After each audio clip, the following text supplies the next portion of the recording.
and transparency. What's up, everybody? Truth Seeker here. In a blistering ruling, U.S. District Court Judge Royce Lamberth said that further investigation is required into officials handling Clinton's unsecured private email server during her 4-year tenure as Secretary of State. Coming in from the Daily Wire, it says, the ruling revolves around a Freedom of Information Act suit brought by a conservative government watchdog, Judicial Watch. U.S. District Court Judge Royce Lamberth ruled Thursday should be given access to documents and be permitted to acquire additional testimony about Clinton's use of a private server and officials' failure to be transparent about information searches related to it. Judge Lamberth's opinion, published by Politico, begins by quoting former President Barack Obama, who, on his first full day in office, waxed eloquent about the importance of transparency in government and declared his administration's commitment to FOIA. In our democracy, the Freedom of Information Act, which encourages accountability through transparency, is the most prominent expression of a profound national commitment to ensuring an open government. All agencies should adopt the presumption in favor of disclosure to renew their commitment to the principles embodied in FOIA and to usher in a new era of open government. The presumption of disclosure should be applied to all decisions involving FOIA. These are direct quotes from Obama. But in this case, faced with one of the gravest modern offenses to a government transparency, his State and Justice Department fell far short, Lamberth wrote. So far short that the court questions, even now, whether they are acting in good faith. Did Hillary Clinton use her private email as Secretary of State to thwart this lofty goal? Was the State Department's attempt to settle this FOIA case in 2014 an effort to avoid searching and disclosing the existence of Clinton's missing emails? And has State ever adequately searched for records in this case? When Judicial Watch filed its FOIA suit in July of 2014 over the State Department's false talking points on the Benghazi attack, the judge notes officials knew that the Clintons' private emails were missing from its records.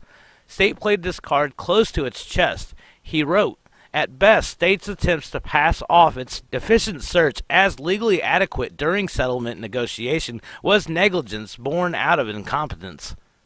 At worst, career employees of the State Department and Justice Department colluded to scuttle public scrutiny of Clinton, skirt FOIA, and hoodwink this court. Politico notes that Lamberth, and Ronald Reagan appointee, and a judge who sparred at times with the Clinton administration, is critically not only of the past administration, but of the Trump administration for failing to adequately follow through on this crucial case. To preserve the department's integrity and reassure the American people that government remains committed to transparency and rule of law, this suspicion cannot be allowed to fester, he said. To this end, he ordered that both sides discuss a discovery process and report back to him in 10 days to nail down a plan for further fact-finding. At the heart of the issue is the suspicion that the State and Justice Department officials were attempting to protect Clinton and the administration by deliberately resisting FOIA searches in her private server, thus attempting to conceal damning information like Clinton administration Chelsea that she knew that the Benghazi attacks was a terrorist operation, while the administration publicly described it as spontaneous riot in response to a YouTube video offensive to Muslims. The historic court ruling raises concerns about the Hillary Clinton email scandal and government corruption that millions of Americans share, said Judicial Watch President Tom Fitton in a statement. Judicial Watch looks forward to conducting careful discovery into Clinton email issues, and we hope the Justice Department and State Department recognize Judge Lamberth's criticism and help rather than obstruct this court-ordered discovery. So James Comey finally had his closed-door hearing, and I guess there's going to be a few other ones later on too. But yesterday, he made sure to tell everybody that this is going over the Hillary email case, and he thinks it should have been televised, but like my buddy brought up yesterday, which is a pretty true statement, the reason why he probably wanted this televised is because the last time he was in a Congress hearing that was televised, all of his answers were pretty much, I can't talk about this in public. And that's, he kept relying on the fact that this was being televised and he can't expose national secrets and stuff. So that's, I think, the whole reason why they had a closed-door hearing. It makes sense. It makes total sense. But this is what he came out boasting right after it. Yep. Okay. Yeah. I'm coming back. We've scheduled a date to come back on the 17th after a full day of questioning. Two things are clear to me. One, we could have done this in open setting. And two, when you read the transcript, you will see that we are talking again about Hillary Clinton's emails, for heaven's sake, so I'm not sure we need to do this at all. But I'm trying to respect the institution and to answer questions in a respectful way. You'll see I did that in the transcript. You'll see that if you get a transcript of my return visit, which I think will be a week after next. And then this will be over. They just love the ego that he pushes out. Like, nothing's wrong. I didn't do anything wrong. Blah, blah, blah. I can't wait to actually see the transcripts myself. I haven't seen them yet. This is what Tom Fitton had to say about that. What do we learn?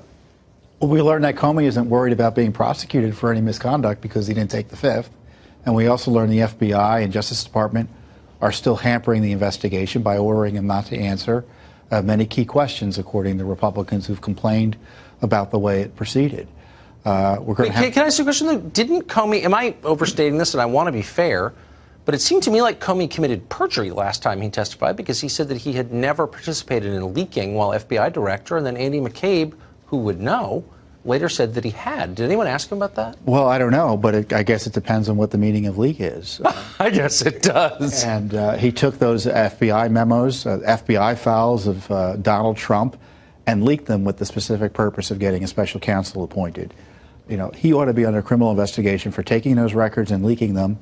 And he's also under investigation about potentially taking classified information. And, you know, if you're under criminal investigation at the federal level, and someone asks you questions about it in an official circumstance like this, you often take the fifth. Are you starting to, meanwhile, but he didn't. George Papadopoulos was in prison until a minute ago. Are you getting the impression that the truly powerful really don't face legal consequences? It's always the little guy. It's always Jerome Corsi, some 72-year-old writer for Newsmax, who gets threatened with prison. But Jim Comey, the FBI director, gets to do whatever he wants. That kind of seems like the lesson. Well, it's not necessarily powerful, but it's a partisan process. Because President Trump's powerful, but he's being attacked and abused. Good point. But if you're connected to the Democratic establishment, if there's a partisan nature here, which is to get Trump, you're protected. And Mr. Comey is Mueller's witness. He appointed Mueller. He's friends with Mueller. He worked with Mueller. He's friends with Mueller. And now we're seeing what happens if you're a friend of Mueller. You get protected by this Justice Department and this FBI. And if you're not a friend of Mueller, you'll be used and abused in the case of Cohen, who was used to go after Trump in dishonest ways, in my view, by this special counsel. And he's being abused and being thrown under the bus. Oh, yeah, we used his testimony. We were able to insert the word Russia 50 million times as a result of these plea deals that really didn't have anything to do with Russia collusion. But we're going to ask the court to allow him to go to jail for at least 3.5 years. It's making a lot of us very cynical, and I wish it weren't, because I love this country. There was a ruling today pertaining to Judicial Watch and Hillary's emails. What happened? Well, actually, it was yesterday. It was a big ruling by Judge Royce Lamberth, who opened up discovery into the Clinton email issue. He's angry about what the Justice Department and the FBI did. He fears that he was hoodwinked, or they tried to hoodwink Judicial Watch and the court in keeping these emails away from us. He's concerned that Hillary Clinton created this email system to avoid FOIA. And he really went after this Justice Department for coming into court and engaging in what he called chicanery to try to make excuses for and explain away the misconduct that saw these emails hidden and the email system used to avoid court scrutiny, congressional scrutiny, and questions from the American people. In fact, he asked, was Benghazi one of the reasons they didn't want us to know about these emails? So this discovery is significant. Amazing. And, you know, Congress is out to lunch on this, and Justice Department is on the other side, but the court wants more answers. Whatever happens to the Republican Congress, we got to do a series on that, maybe in January. Tom, great You're welcome, to see you. Tucker. Thank you. So they could sit there and keep masquerading all they want that there is nothing that was done wrong here. Russia, Russia, Russia. Everything's about Russia. I mean, every single story that they actually brought to the FISA judge to even get this whole case even started to begin with was a load of bull.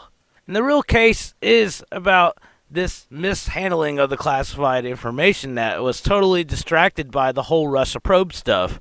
And it's a giant conspiracy plot to try to get the president out of office because that would be the only way that they could actually exonerate Hillary Clinton. I mean, that was the whole plan. She was going to be the president and illegally exonerate herself. That was the plan. But they failed miserably. And they're panicking and they're trying to do whatever they can to stop or delay these investigations into Hillary because they know what's all going to be found out. I mean, the evidence is actually everywhere. WikiLeaks has it. It's on the dark web. There's so many things. And these 30,000 emails that were supposed to be deleted, right? You know we got them. We have copies of them. I don't see how the NSA wouldn't already have it, but I guarantee they got them from the dark web or something by now. We have these 30,000 emails, so they wouldn't even be doing this case if they didn't have this. I guarantee that's why they're reopening this, because they got some solid evidence, and they know she's going to go down. The flames are definitely getting hotter and hotter in this case now. And if you haven't seen the clip where Donald Trump actually comes to George Bush's funeral and you see the expression on Hillary's face, you can see she's not too happy, but it looks like Bill is. Maybe this might be his way of not having to get a divorce. I don't know. What do you guys think about all this? Definitely leave your thoughts in the comments below. Thank you for watching. If you'd like to be able to support the channel, please just click one of the links in the description below, and I'll see you guys in the next video. Peace.